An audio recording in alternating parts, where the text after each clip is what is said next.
C'est l'heure à présent de notre rendez-vous avec vous, Alexandre Capron, bonjour. Bonjour Pauline. C'est votre chronique Info Intox. Chaque semaine, nous revenons sur les fausses infos qui circulent sur Internet et surtout, nous vous donnons les clés pour les vérifier.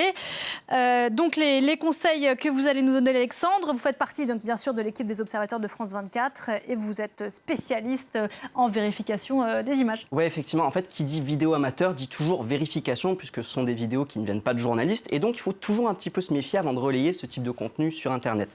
Je vais vous montrer d'abord un premier exemple qui vient de l'actualité récente et surtout on va vous expliquer, chers téléspectateurs, comment on peut faire pour vérifier cette vidéo.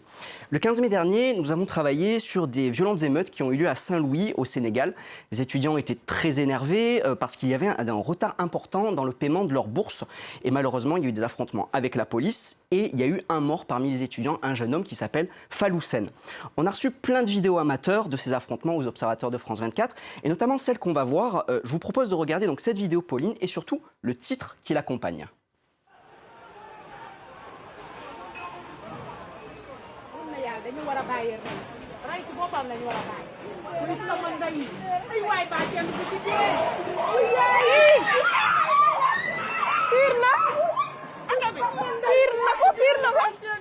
Donc si on comprend bien, Alexandre, cette vidéo, elle est présentée comme étant le moment où ce jeune étudiant a été tué par la police. Voilà, en tout cas, c'est ce qu'affirme ce site internet. Il y a plusieurs autres sites internet qui ont repris exactement le même titre sensationnaliste avec la même vidéo.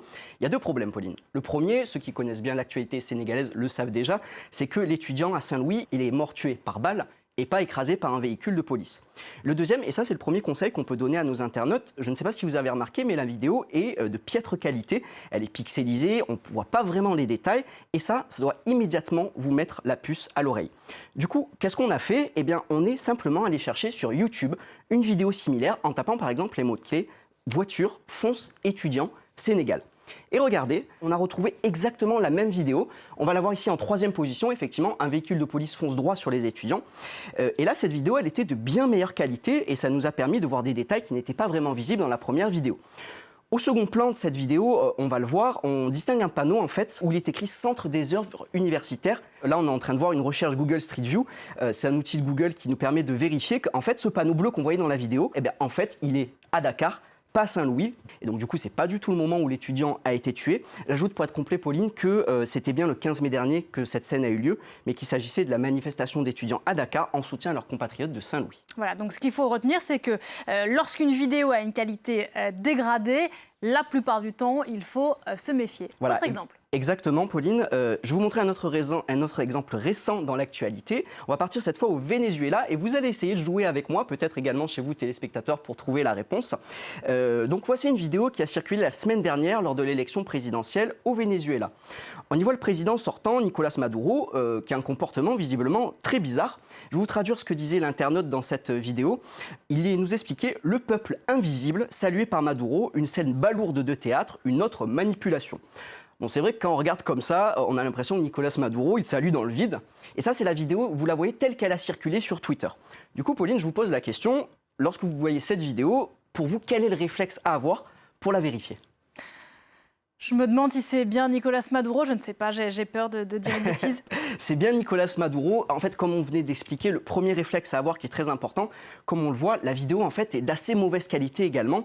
Du coup, il faut immédiatement se méfier. Il ne fallait pas aller très loin pour retrouver la bonne vidéo. En fait, on est allé sur la page Facebook de Nicolás Maduro. On l'a retrouvée en très bonne qualité cette fois. Je vous propose de la regarder.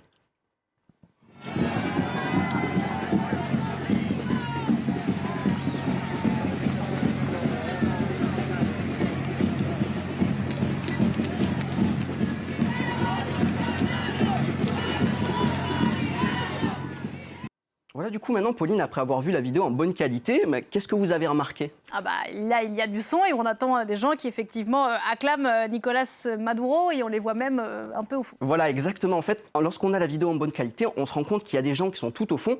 Et surtout, là, on vient de l'écouter avec un élément essentiel, Pauline, c'est le son. Parce que lorsqu'on est sur Facebook, sur Twitter, on n'a pas forcément le réflexe de mettre le son. Les vidéos arrivent dans notre timeline. On ne met pas le son, on les regarde comme ça. Et ça, c'est le problème. Il y a une récente étude qui a montré que 85% des personnes, lorsqu'ils sont sur Facebook, eh ben, ils regardent les vidéos sans mettre le son. Et lorsqu'on regarde une vidéo sans avoir tous les éléments, eh ben, c'est le meilleur moyen de se tromper. Je résume, Alexandre, vous nous avez conseillé de toujours trouver la vidéo en bonne qualité, de mettre le son dans la mesure du possible pour regarder ces vidéos. Est-ce qu'il y a d'autres conseils qui devraient devenir des réflexes? Voilà, il y en a plein d'autres, on les donnera au fur et à mesure tous les lundis ici à 9h45 dans Paris Direct. Mais pour ceux qui seraient un petit peu impatients, je vous propose d'aller immédiatement sur le site des observateurs de France 24 pour voir notre guide de vérification.